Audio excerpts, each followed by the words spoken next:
Not today. Not today is a saying that refers to an event in which a police officer has come face to face with extreme violence and survived. They have to overcome the fear, the emotion, the danger, and they've survived a life-threatening event.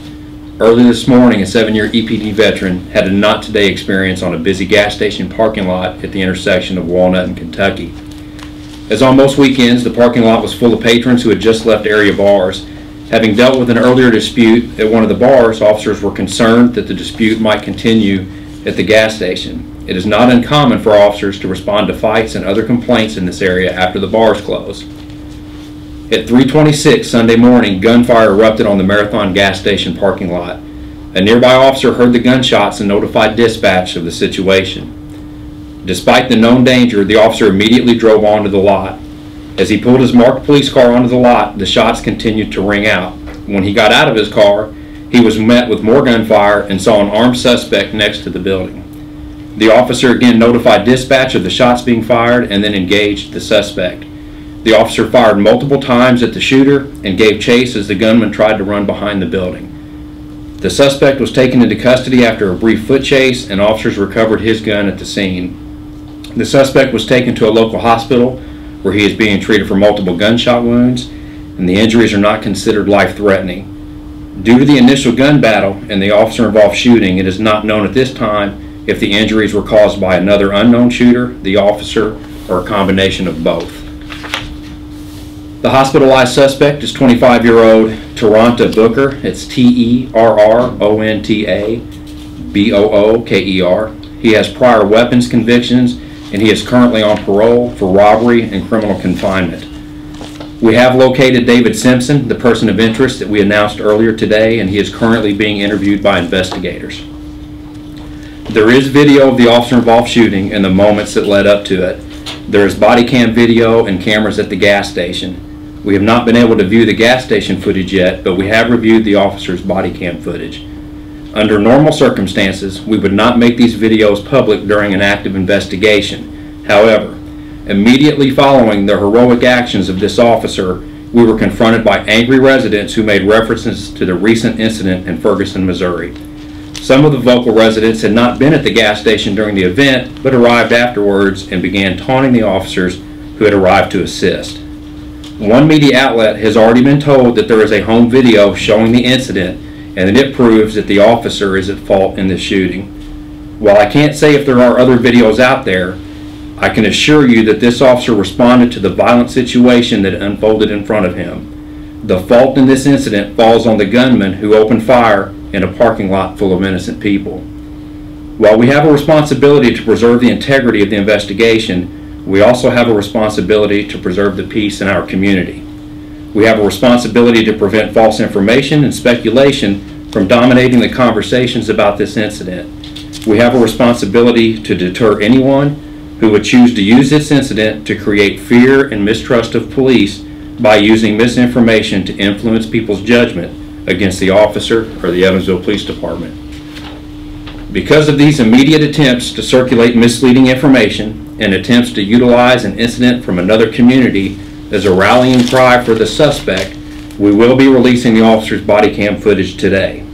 However, the officer's name will not be released until after he gives his second statement on Wednesday. What I'm going to do at this point is entertain any questions based on what I've given you, and then we'll relocate to the roll call room. I'll give you guys an opportunity to watch the video, and then we will post that on our social media after the press conference, and you guys can pull it off of YouTube. The incident from the bar, do you have any idea what bar that the incident stemmed from? I'm not sure which bar it was, but it was a verbal dispute that officers had been dispatched to and had spoken with the involved parties. And again, it's not uncommon for issues that have happened at those bars to spill out into the other neighborhoods.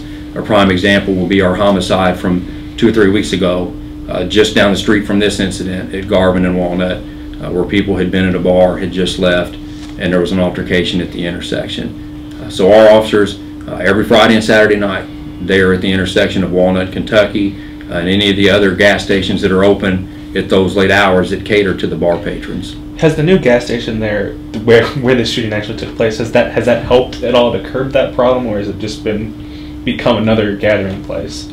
It hasn't been open that long compared to some of the other businesses down there. We've made less than 20 runs to that business since it opened. Some of those are related to fights, disorderly conduct, things like that. Some of them are thefts. But what we have found is, like the other businesses that we've dealt with for years that have the same issue, our officers are actually basically positioned there to keep an eye on things as a deterrent.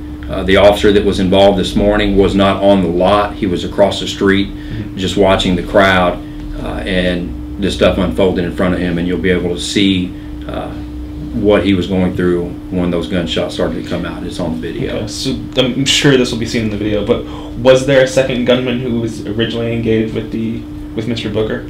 We believe that there were two gunmen that were firing upon each other, that there was an actual gunfight going on in the parking lot.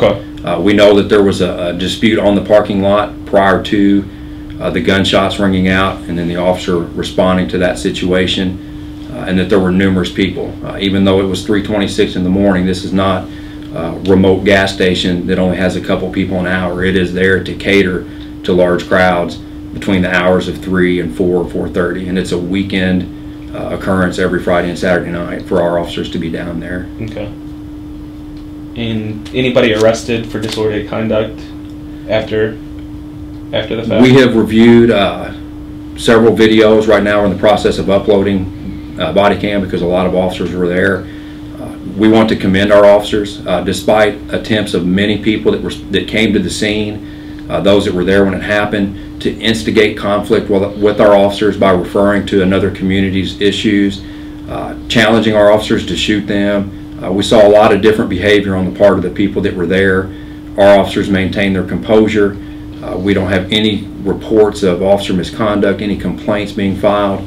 All the footage that we've seen, our officers acted very professional, and it got to the point where the would-be troublemakers got bored and went home. So nobody was arrested, though? Nobody was arrested subsequent. They actually cleared out fairly quickly. The only other issue that came up is when the suspect was taken to the hospital, we had approximately 25 to 30 people show up at the hospital and voice their opinions on the incident as well, and were being an issue at the hospital, so we had a couple officers that had to be dispatched there to clear them out. Is that uncommon, though? For people to be upset at the hospital or to be disorderly? It's not unheard of, but to have 30 people there is a big deal. Obviously, there's a lot of other people there receiving medical treatment completely unrelated to the incident that our officer was involved with, and they can't have that type of behavior going on in a hospital setting. So we were able to get them out of there. Okay. And any problems when you responded to the shooting at 11:30? We didn't have any problems as far as crowds with the second shooting today. We ran into a little bit of problems getting information from some of the people on the scene. Didn't want to speak with the police. That also was not uncommon. This is the Booker's first name. How do you spell it again? Is it D-A? It is T-E-R-R-O-N-T-A, and I believe it is pronounced Toronte. 25 years old. 25 years old. No, Jason, I'm sorry. So, just so I have it cleared, is it under the assumption right now, I know you're questioning him, but this David Simpson, was he the one involved in the shooting with Booker, or were they like... At this point, he's listed as a person of interest that witnesses said was at the scene that they thought might be involved. That's the only classification we have on him at this point, as a person of interest that we definitely wanted to speak with. There were numerous people on the parking lot. The scene of the shots being fired wasn't in the middle, like near the gas pumps. It was kind of off to the side where there were less people, and he was one of the few people that were in that area. And we talked to a couple people that said that they had seen him over there, so we have wanted to talk to him. At the end of our conversation, all he may do is provide additional witness information. That's why right now we're not calling him a suspect in anything. We just needed to speak to him, and right now we're doing that. Okay, so right now we think that Booker was the only one that was actually... He is the only one that we have in custody. We believe that he was engaged in a gunfight with someone else. We're working to determine who that other someone else is. And that goes back to his injuries. He was struck multiple times. At this point, we don't know who caused what injuries. I mean, there's a potential that he got injuries from another gunman as well as the officer. So right now we have to wait for medical people to be able to answer some of those questions. The injuries, you said they were not life threatening. Was he struck in the arm or leg? What? He was struck in multiple areas of his body, but they were non-life threatening. He actually did not even require surgery today. So there was nothing, no major organs, vital organs, anything like that were struck. But he remains hospitalized. He does remain hospitalized. Do you think he'll be hospitalized another day? It is my understanding that his #1 issue right now is going to be pain management from the gunshots, and when you're on strong pain medication, that's an issue that the jail isn't going to be able to deal with, so they will have to leave him in a medical facility. But as far as the injuries themselves, it doesn't sound like he's going to be kept there very long. Okay. That being said, I'm not a doctor. So. And Simpson, in the release earlier this morning, you said that he was out on warrants for an unrelated issue. He does have an unrelated warrant, and right now we do have custody of him. So I anticipate that we'll be serving that warrant on him. And what's the warrant? What's the warrant on? It is a traffic-related warrant. Oh, traffic. Yeah, so it's a non-violent crime warrant. How is he located? We have just been gathering intel and looking at known locations where he's associated with throughout the day, and our officers were able to locate him. Didn't have any issues when we started talking to him. I don't want to say he's been cooperative in his investigation, but there wasn't any type of incident when we made contact with him. He didn't try to run. Okay. There wasn't anything like that. But and after when the officer arrived on scene, after the primary, the first before the shots fired, did the suspect shoot at the officer, or did the officer shoot the suspect first? The gunfire was going on as the officer exited the car. When we watch the video, you're going to be able to hear that.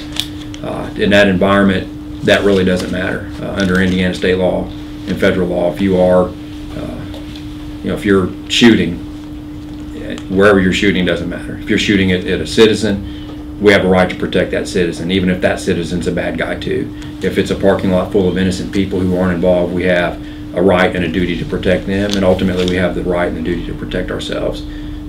I can tell you that this incident, from the time the officer first spoke on the radio to the time that he called for an ambulance and for the fire department, was less than 1 minute. From the time he spoke on the radio to tell dispatch that there were shots being fired to he first discharged his weapon was only 16 seconds. He fired, based on the video, right now we're still trying to put everything together, but when you listen to the video, we believe that the officer fired 11 rounds. He fired 11 rounds in 5 seconds. So this was all very rapid. This was not a long, drawn-out process. And and Booker was the only one who was injured during the whole entire incident. Fortunately, the only person that was injured was Booker. The people that were on the parking lot were not injured.